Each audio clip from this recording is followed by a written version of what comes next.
Fermo non convalidato per Della Volpe che ha risposto al GIP di Taranto. Davanti al GIP di Agrigento solo Sala ha risposto e si è dichiarato estraneo ai fatti. Gli altri hanno scelto il silenzio. Davanti al GIP di Verbania Barrovecchio ha reso dichiarazioni spontanee a sua discolpa. 2600 anni della fondazione di Acragas, giornata del rifugiato, concerto a Racalmuto, grani antichi, tecnologie digitali ad Agrigento, presentato l'addestratore di robot. La collina del caos arretra di 2 metri l'anno. La regione siciliana aveva stanziato 6 milioni di euro, ma ad oggi la burocrazia è ferma mentre la terra precipita. Ida Carmina lasciata sola ancora una volta dal Consiglio Comunale di Porto Empedocle per la terza volta, seduta deserta. A Favara precari e sindacati in stato di agitazione contro Anna Alba.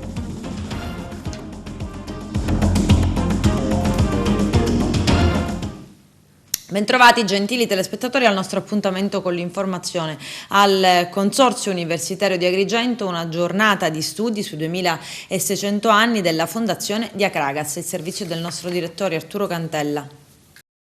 Si è svolto oggi al Consorzio Universitario di Agrigento una giornata di studi dedicata a 2600 anni dalla fondazione di Acragas. È stato un momento di confronto scientifico in occasione di un importante anniversario della colonia greca caduto in un momento tra i più difficili dell'era contemporanea e la presentazione al grande pubblico della monografia della rivista Archeo, sostenuta dal Consorzio sotto il coordinamento scientifico dell'architetto Giuseppe Parello, già direttore del Parco della Valle dei Templi e oggi capo servizio gestione parchi e siti UNESCO dell'assessorato ai beni culturali. Hanno aperto i lavori il presidente dell'Equa, dottore Mangiacavallo, che si è intrattenuto sul progetto Global Learning 2. Oggi è un momento particolarmente rilevante dell'impegno culturale del Consorzio Universitario di Agrigento, perché oltre a riprendere una pubblicazione che su nostra richiesta è stata effettuata da una rivista fra le più autorevoli a livello europeo di archeologia, la rivista Archeo,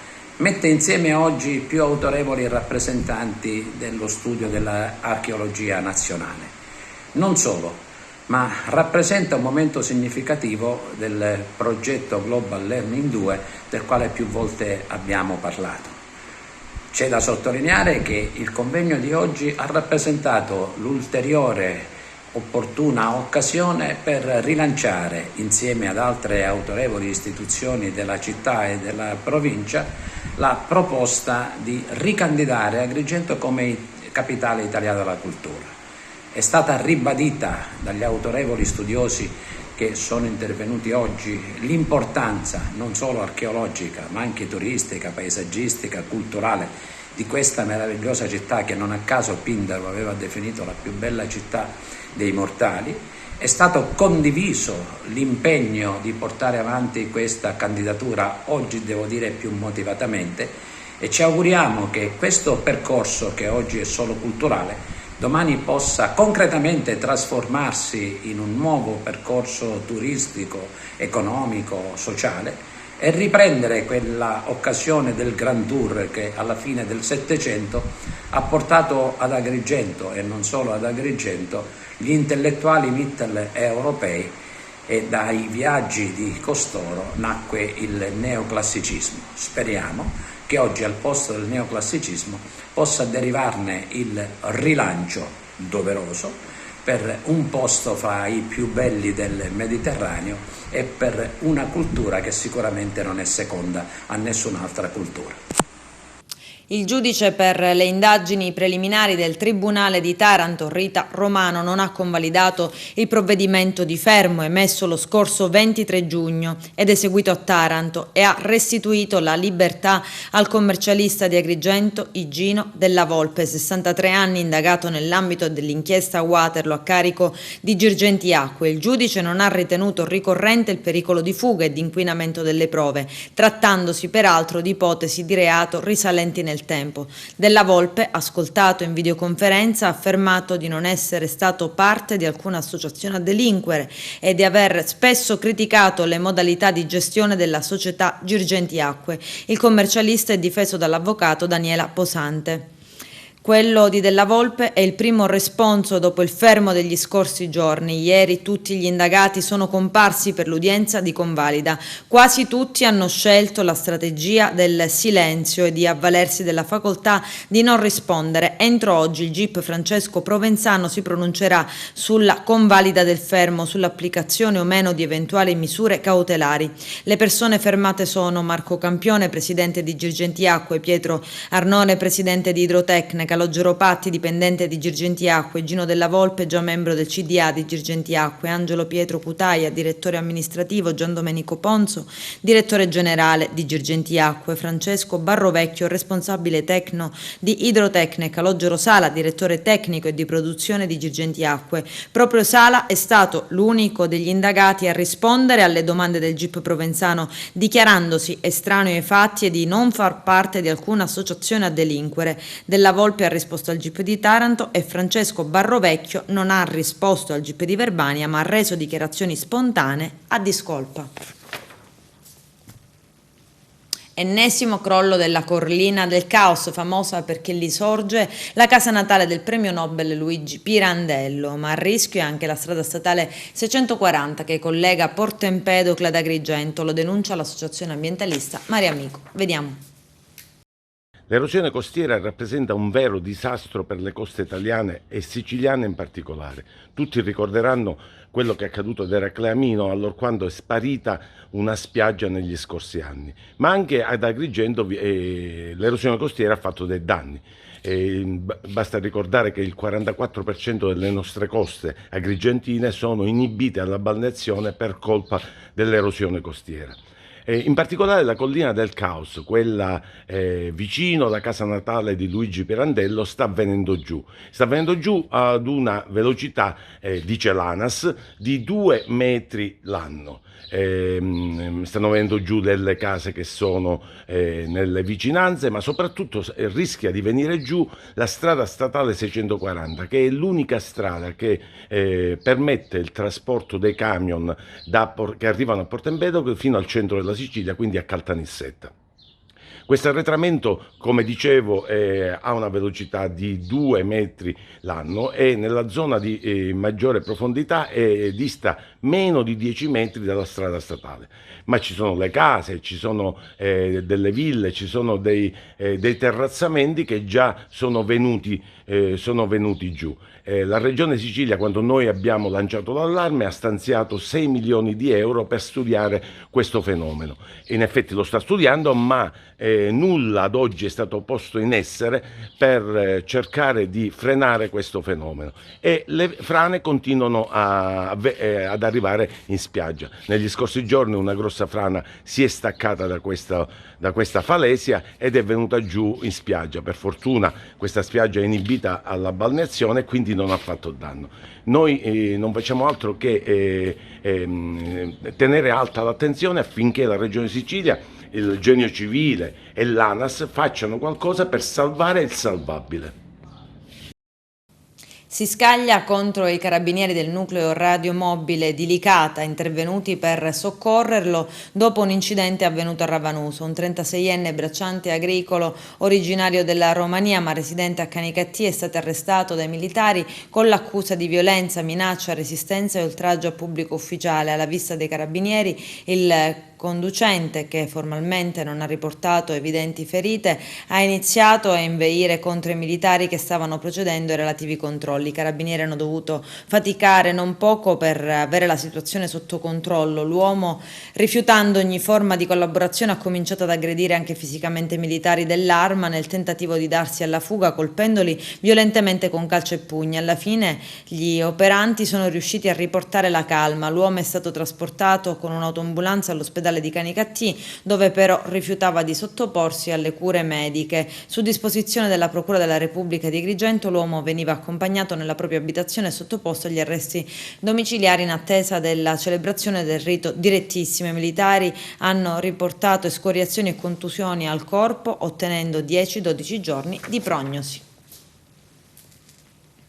Un incidente stradale si è verificato dopo la mezzanotte lungo la strada statale 115 all'altezza di Maddalusa ad Agrigento. Secondo una prima ricostruzione del sinistro, le cui cause sono ancora al vaglio degli investigatori, sarebbero rimaste coinvolte 2 autovetture, un Alfa Romeo 147 condotta da un 50enne agrigentino con un passeggero a bordo ed una Lancia Y condotta da una ragazza 25enne di Favara. Ferite lievi per tutti gli occupanti che sono stati medicati sul posto dai sanitari del 118. I carabinieri della radiomobile di Agrigento, che si sono occupati della dinamica dell'incidente, si sono subito resi conto che uno dei 2 automobilisti coinvolti era in evidente stato di ebbrezza alcolica. Difatti, sottoposta all'alcol test, la donna, che era la guida della Lancia Y, risultava positiva e veniva denunciata alla Procura di Agrigento per guida in stato di ebbrezza alcolica. Rischia la sospensione fino a 2 anni della patente di guida e multe per circa 1.500 euro. Era agli arresti domiciliari. Dopo essersi liberato del braccialetto elettronico, è stato tratto in arresto dai carabinieri di Favara. Vediamo. I carabinieri della tenenza di Favara nella notte di ieri hanno sorpreso un pregiudicato di 30 anni di Favara che, nonostante sottoposto agli arresti domiciliari con tanto di braccialetto elettronico, aveva deciso di uscire dalla propria abitazione senza alcuna autorizzazione. I carabinieri di Favara, verso le 2:30, durante un servizio di pattugliamento notturno, hanno immediatamente riconosciuto il ragazzo che si aggirava per le strade di Favara nel pregiudicato che si trovava agli arresti domiciliari. Il giovane è stato così immediatamente fermato e, non avendo fornito alcuna valida motivazione che giustificasse la sua presenza in strada di notte tarda, è stato arrestato e quindi riaccompagnato presso la propria abitazione in attesa della celebrazione dell'udienza di convalida dell'arresto presso il Tribunale di Agrigento. Nel pomeriggio, all'esito del rito direttissimo, il giudice delle indagini preliminari del Tribunale di Agrigento ha quindi sostituito la misura cautelare degli arresti domiciliari con la custodia in carcere.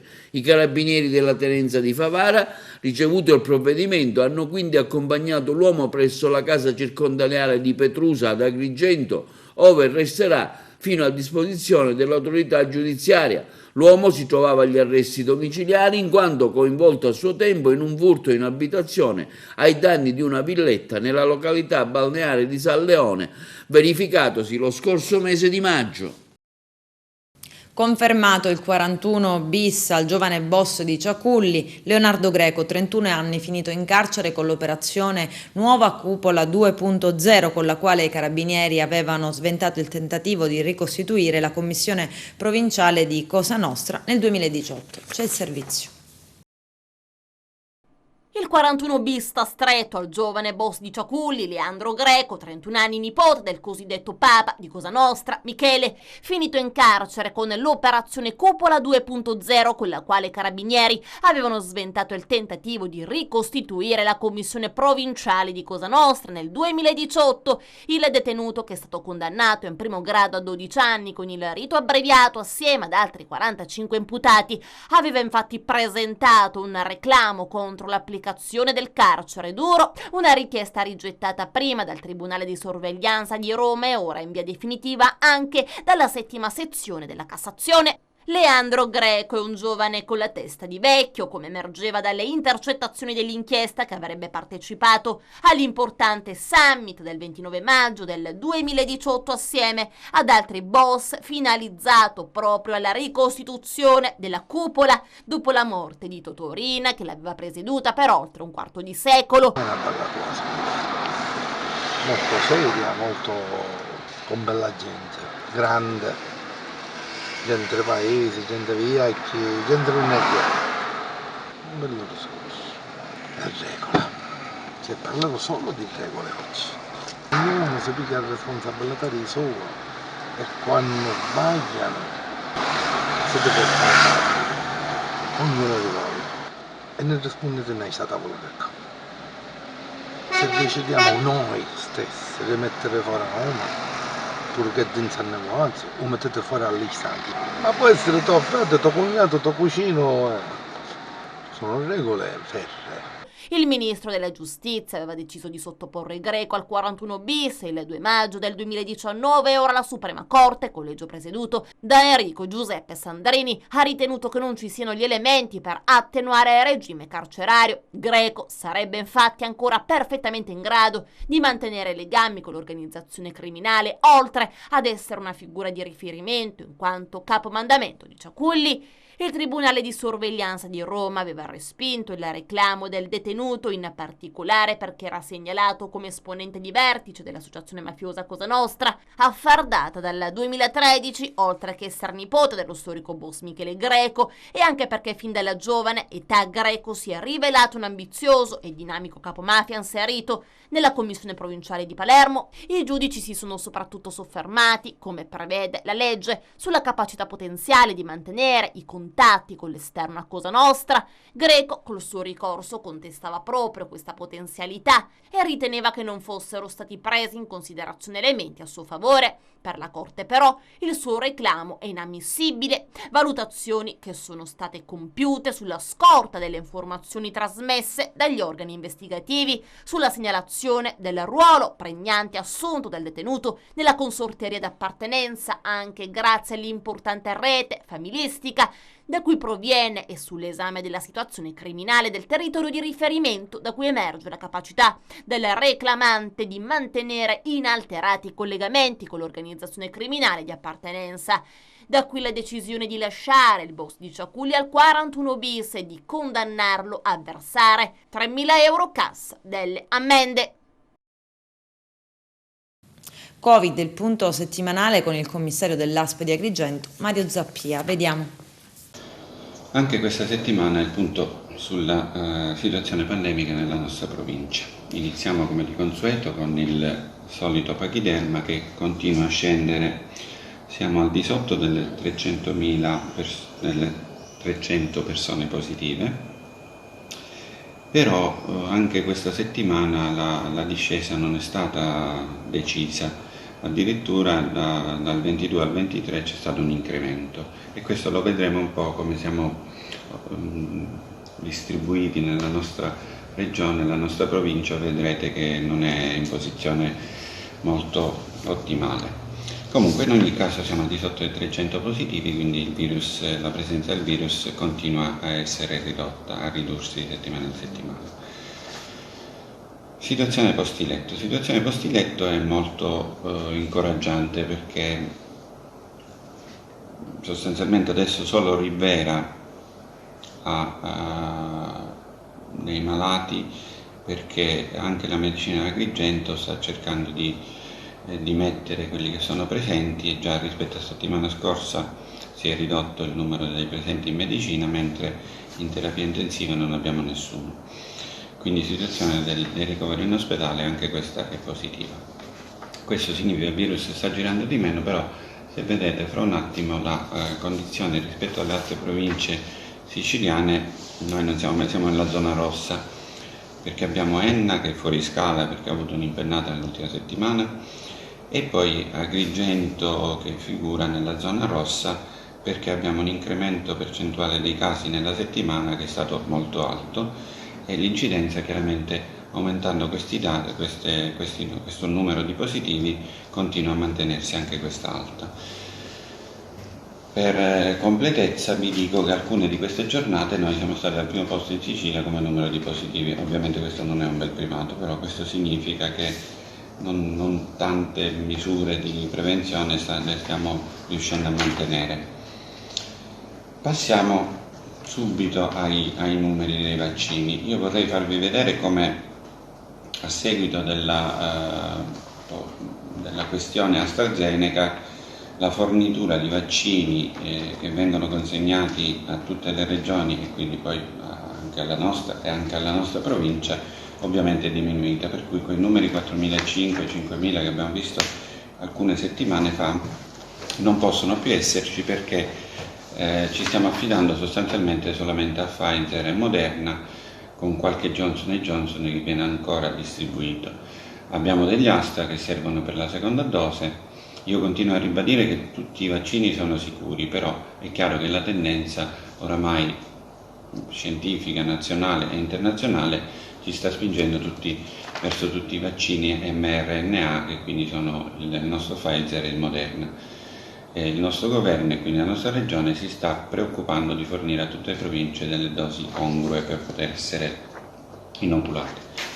Veniamo un po' alla situazione della nostra provincia. La nostra provincia, come vi dicevo, stiamo mantenendo un numero di vaccinazioni che è costantemente superiore alle 3.000. Arriva spesso anche a 4.000 dosi, però non riusciamo più a oltrepassare 4.000 perché appunto il 4.000 conteneva al proprio interno 800-900 Astra che oggi non si stanno somministrando più. Il numero di vaccini somministrati in questo momento è un numero abbastanza importante, 297.000, ci mancano poche migliaia per 300.000 somministrazioni. Abbiamo anche i dati per comune, quindi potremmo un po' vedere Agrigento che ha fatto 28.476 somministrazioni rispetto a una popolazione di 55.000, sono più della metà. Considerate che a questa popolazione totale nella nostra provincia dobbiamo togliere nella statistica 1-11, cioè la popolazione da 1 a 11 anni, e quindi voglio dire che la percentuale del 50% è stata abbondantemente superata per adesso. Abbiamo anche una proiezione per tutti i comuni, i singoli comuni. Devo dire che si sta lavorando molto bene nei singoli distretti, anche grazie ai sindaci che ci stanno dando una importante mano. Ricordate che da una percentuale di rischio del 90%, se nessuno dei due abbiamo una mascherina, si annulla praticamente il rischio se tutte e due indossiamo la mascherina. Questo è un discorso da fare all'interno obbligatoriamente.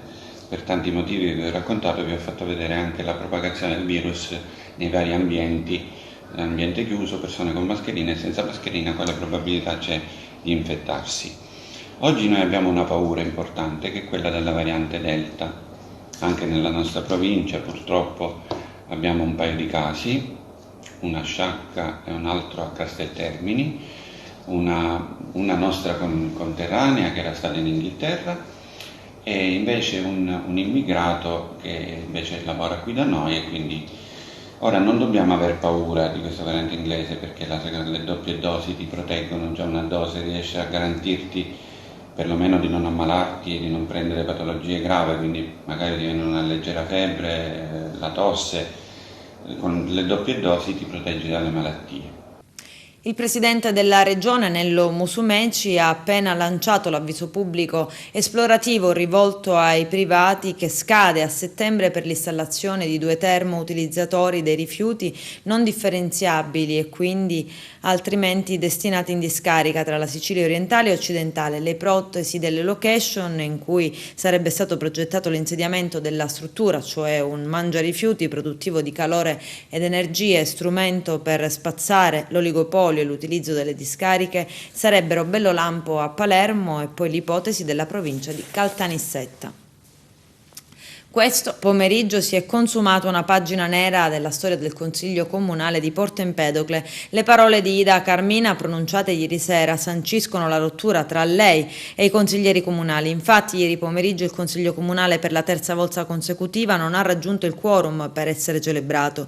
Il punto più importante dell'ordine del giorno era l'approvazione del bilancio di riequilibrio, ma il numero dei presenti si è fermato a 5, un'unità in meno del numero legale. La Carmina sostiene che si tratti di una manovra elettorale che è probabilmente dato dal fatto che alcuni consiglieri si candideranno alla carica di sindaco di Porto Empedocle. È un'azione contro i cittadini, non contro di me, conclude il sindaco pentastellato.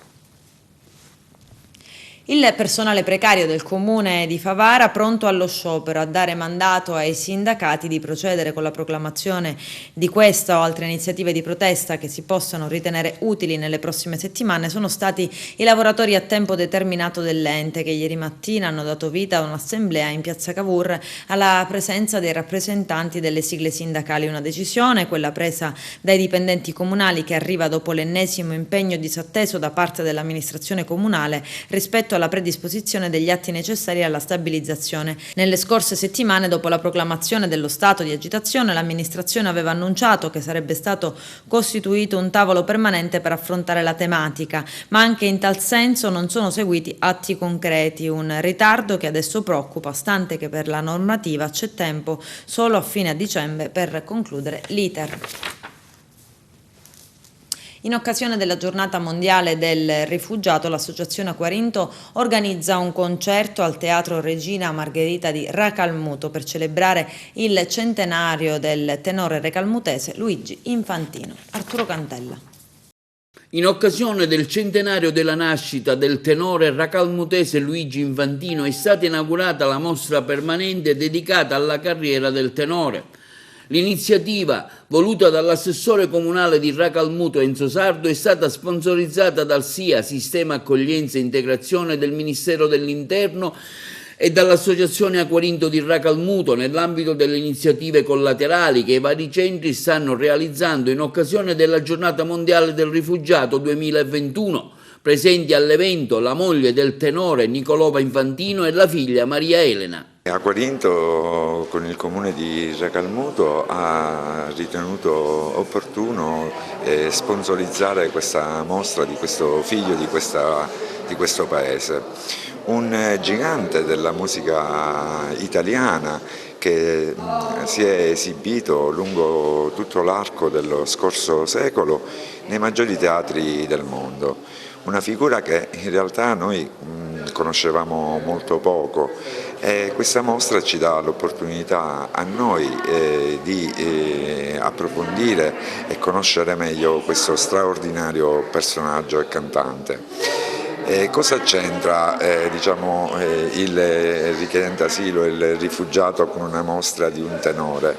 Noi riteniamo che il nostro compito è quello di dare a questi ragazzi l'opportunità di conoscenza, di conoscere le cose belle della nostra terra e gli uomini straordinari della nostra terra.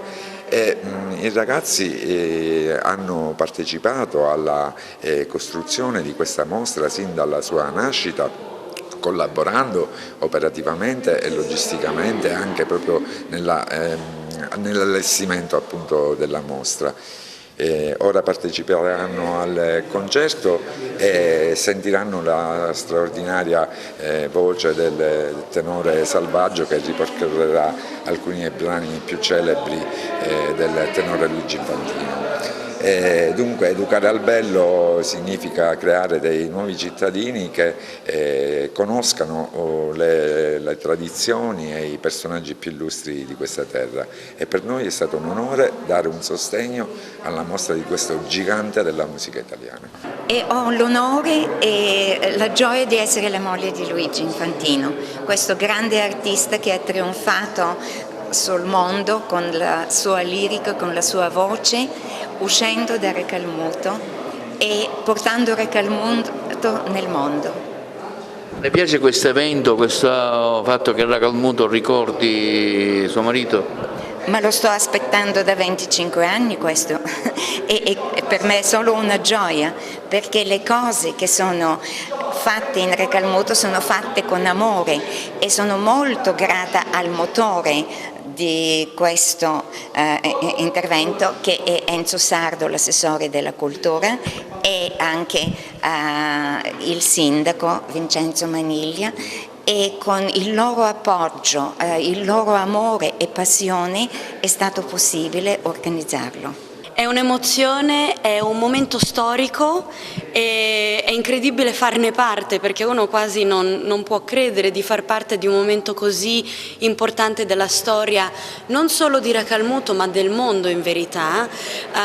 Per me è sempre stato, sì, sono la figlia di Infantino, ma adesso vedo la magnitudine di essere la figlia di Infantino, ed è grazie all'assessore alla cultura Enzo Sardo, al sindaco, al consiglio comunale che ha voluto questa cittadinanza. È venuta come sorpresa, io non avrei mai pensato di tornare nella città natale di mio padre e di essere una cittadina onoraria. È stato un giorno molto emotivo ieri diventare cittadina onoraria, e il calore di Racalmuto, il calore della Sicilia, e come ho detto ieri mi sento a casa, mi sento di essere tornata veramente nel paese di mio padre, ma con una tale accoglienza. È veramente un onore essere a Racalmuto in veste di cittadina, di persona che è amata dal suo popolo, e questa mostra è veramente, veramente bellissima, però non ci bastano i muri a questo punto, perché mio padre ha vissuto una tale vita, ha vissuto una tale carriera che oggi per scherzo dicono bisogna sfondare l'altro muro e andare nelle stalle del teatro per continuare la mostra, e questo dimostra da Racalmuto, da questo paese, che è uscito Leonardo Sciascia, Infantino, giganti del mondo che hanno portato Racalmuto nel mondo. Questa manifestazione su Infantino si conclude con un concerto lirico che faremo domenica alle 20:30 davanti al teatro. Tra gli ospiti ci sono io, Salvatore Salvaggio, il soprano Machieno Moto, il soprano Milla Mihova, poi la signora Raina Infantino, il tenore Lillo Bellomo e il pianista è Dario Carmina. A condurre questa serata sarà Maria Elena Infantino, la figlia. Luigi Infantino è stato uno dei più grandi tenori del Novecento. Basti pensare che nel 1946, a soli 25 anni, si è esibito da tenore nel Teatro alla Scala di Milano, aperto dopo la Seconda Guerra Mondiale. Quindi si capisce subito che la sua è stata una carriera brillante, perché esibirsi a quest'età è una cosa straordinaria. Racalmuto, siccome ricorre il suo centenario, abbiamo voluto omaggiare, assieme alla moglie Raina Infantino, alla figlia Maria Elena, a cui ieri sera abbiamo consegnato la cittadinanza onoraria proprio per sottoscrivere questo contatto che vuole continuare con la città natale di suo padre, perché nelle sue vene scorre sangue racalmutese e come si sa in giro ormai il Racalmuto sta facendo una grande scommessa sulla cultura, quindi utilizziamo tutto il materiale prezioso che abbiamo nella nostra memoria, nella nostra storia, e lo riportiamo nel tempo in cui viviamo, poiché siamo convinti che le preziosità del mondo, in questo caso le preziosità che appartengono alla cultura della nostra città, devono essere ben esposte per diventare immagine per le nuove generazioni. Adesso c'è la pubblicità, a tra poco, vi aspetto. Data Factor ad Agrigento, un progetto cofinanziato dal MISE e dalla Regione Siciliana per la promozione delle tecnologie digitali. In concomitanza è stato anche presentato il libro L'addestratore di robot, un affascinante thriller ambientato nelle campagne agrigentine, scritto da Giuseppe Bordi per introdurre i giovani in modo divertente e creativo nel mondo dell'intelligenza artificiale. All'evento presente in videocollegamento anche l'assessore all'istruzione della Regione Siciliana, Roberto Lagalla. Vediamo. Data Factory ad Agrigento, come parte questa iniziativa e adesso a che punto siete? L'iniziativa parte congiunta con Espea, una multinazionale francese, e in realtà è partita nel 2020.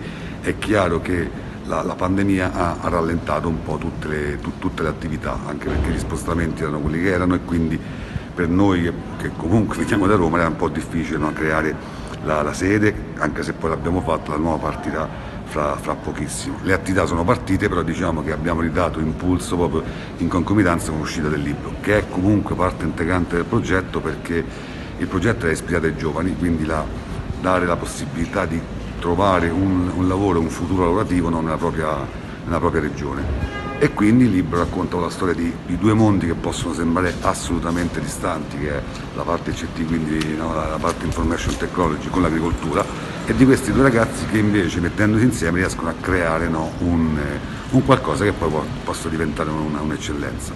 È vero che è un racconto, ma come sto dicendo a tutti, il 90% del libro è vero, cioè quello che si riesce a fare è quasi tutto vero. Come mai un thriller legato all'innovazione, alle tecnologie?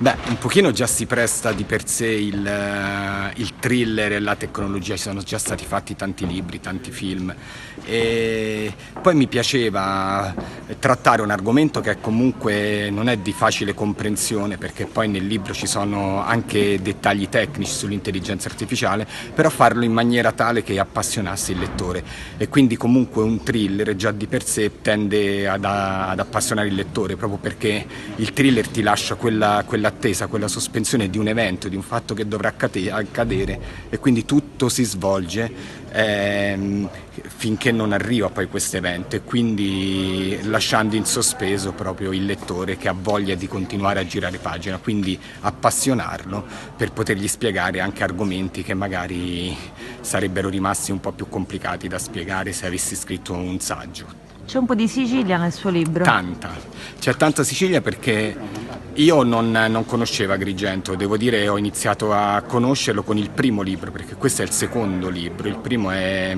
Il domatore di numeri e parla di data science, sempre ambientato in Sicilia, stesso protagonista che ha 12 anni e lì deve scoprire chi sono i cyberbulli di una scuola, quindi attraverso questa nuova scienza, la scienza dei dati.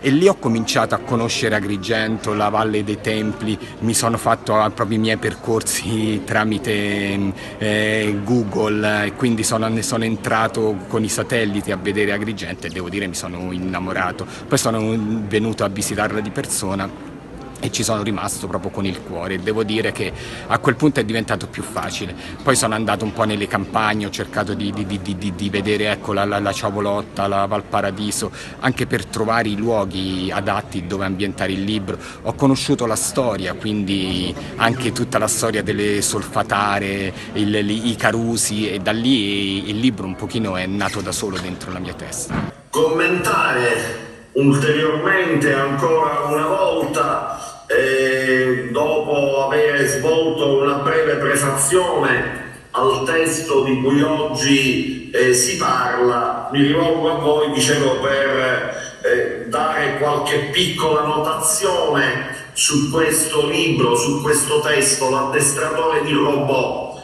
di Giuseppe Bordi.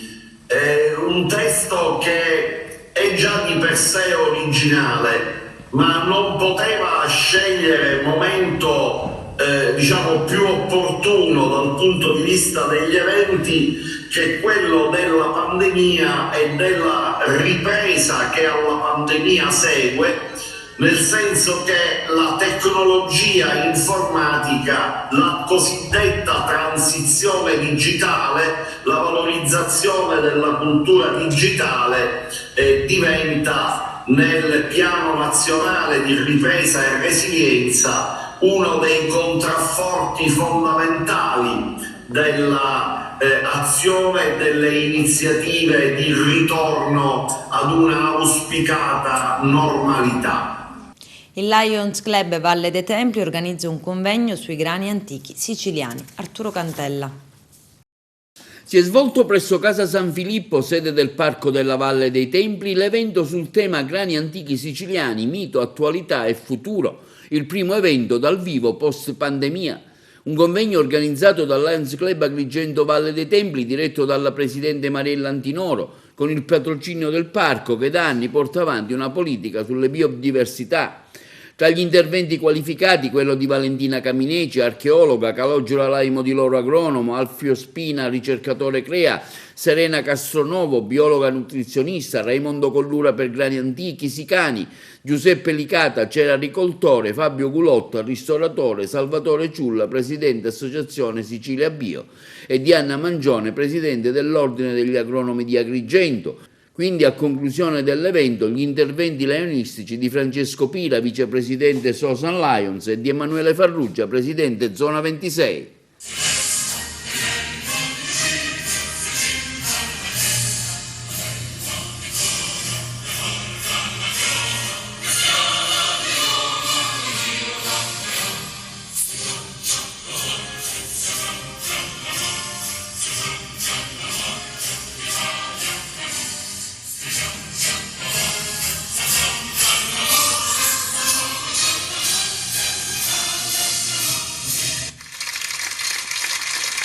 Il Club Valle dei Templi ha voluto chiudere con l'ultimo evento in questa valle, da dove è partito 2 anni fa narrando i grani antichi siciliani. Saranno presenti, oltre alle autorità laionistiche, relatori qualificati che faranno un itinerario tra passato, presente e futuro, narreranno di questi grani, narreranno pure del mito, considerato che in questa valle si miete pure il grano degli dei e parleranno anche delle soluzioni per poter salvare anche gli ecosistemi.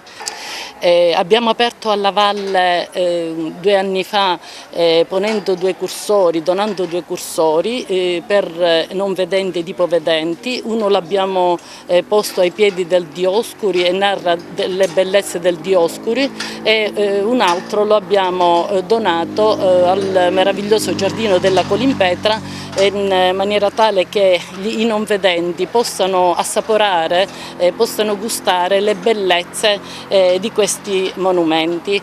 Sostanzialmente io illustrerò brevemente le evidenze archeologiche, soprattutto relativamente ai contesti agrigentini, sulla coltivazione dei cereali e ovviamente sull'uso alimentare. Parlerò sostanzialmente di archeologia del pane ad Agrigentum.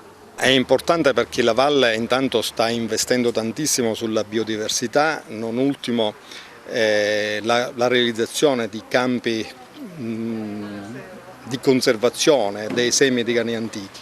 Ne abbiamo scelti 10 e saranno conservati e riprodotti in valle, oltre a tutte le altre cose che riguardano la biodiversità coltivata. Ma i grani antichi, il grano e i grani antichi in particolare, il grano è il fondamento dell'economia. I popoli esistono e sono liberi se producono il proprio grano, se comunque producono i propri cereali. I grani antichi sono quelli che rispondono ad un'esigenza salutistica, costruiscono il paesaggio, raccontano il proprio vissuto e rispondono all'esigenza dell'uomo di assicurarsi il pane e la pasta. Allora, sicuramente ritornare ai grani antichi significa ritornare alla dieta mediterranea di un tempo, quella dei nostri nonni, e quindi intanto sostenibilità ambientale ma anche salute. E direi che è un incontro molto interessante che si tiene in un contesto veramente, in un palcoscenico eccezionale. Direi che già da un po' di anni si parla di grani antichi, quindi mi è stato chiesto di trattare delle caratteristiche qualitative e a che punto è la ricerca, diciamo, su questo settore. Lei è un ricercatore CREA, cosa vuol dire? CREA sta per Consiglio per la ricerca in agricoltura e l'analisi dell'economia agraria. È importante? Sì, noi ci occupiamo di cerealicoltura e di colture industriali. Salviamo il centro Nemo, polo sanitario di Messina, che si occupa delle malattie neuromuscolari. A chiederlo è anche un'associazione di pazienti al governo regionale. Vediamo. Per noi è fondamentale il modello multidisciplinare che offre il Nemo, non è un modello che si può replicare in un reparto qualsiasi o in vari reparti, è un modello che viene, infatti esiste a Milano, esiste a Roma, su cui noi come associazione di pazienti abbiamo sempre insistito, su cui spingiamo con forza, e siamo veramente migliaia di famiglie preoccupatissime da quello che può accadere. Si sta giocando veramente, cercando di rompere forse per piccole questioni personali probabilmente, io non voglio entrare nel merito, ma di rompere un giocattolo che veramente incide sulla vita di tantissime famiglie, e questo è scandaloso. Da 7 anni sono paziente Nemo, se continuate ad andare a Nemo un motivo ci sarà. È un punto di riferimento perché, grazie, è una seconda casa, è una seconda famiglia, perché mi dà speranza, mi dà il farmaco per la mia cura ed è l'unico posto qui in Sicilia che può darmi questo farmaco. Il Nemo significa tanto per me e per tutti gli altri pazienti che hanno maggiori difficoltà di me nello spostarsi. Pazienti che sono costretti a stare nel letto, che per spostarsi hanno bisogno dell'ambulanza. Immaginate andare in un altro centro Nemo, perché comunque lì devi andare lontano dalla Sicilia. Un altro centro Nemo dalla Sicilia, fuori dalla Sicilia, come fai? Si parlava di spostare il centro Nemo a Palermo. Io sono di Palermo, potrei dire ottimo, ce l'ho vicino. No ragazzi, no, assolutamente. Il centro Nemo deve rimanere a Messina, perché è un centro d'eccellenza, perché hanno personale d'eccellenza, da OS a dottori, tutti. Il personale fa un centro d'eccellenza. E poi è un punto strategico, perché accoglie i nostri amici della Calabria. La CISL è presente per Nemo Sud perché è un tema fondamentale per la comunità, per i cittadini, per i pazienti e per i lavoratori. È fondamentale trovare una soluzione definitiva per questa struttura che possa avere uno slancio futuro e che possa avere una garanzia di luogo e di casa per poter operare per tutti i pazienti che ne hanno di bisogno. Quindi la CISL è presente al sit-in, sarà presente a supporto dei lavoratori a garanzia del mantenimento della struttura. È una partita che si gioca quasi esclusivamente sul tavolo regionale, però è una partita piena di ombre e con poche luci. Finora la gente non capisce qual è il motivo per cui questa esperienza così importante e così significativamente carica di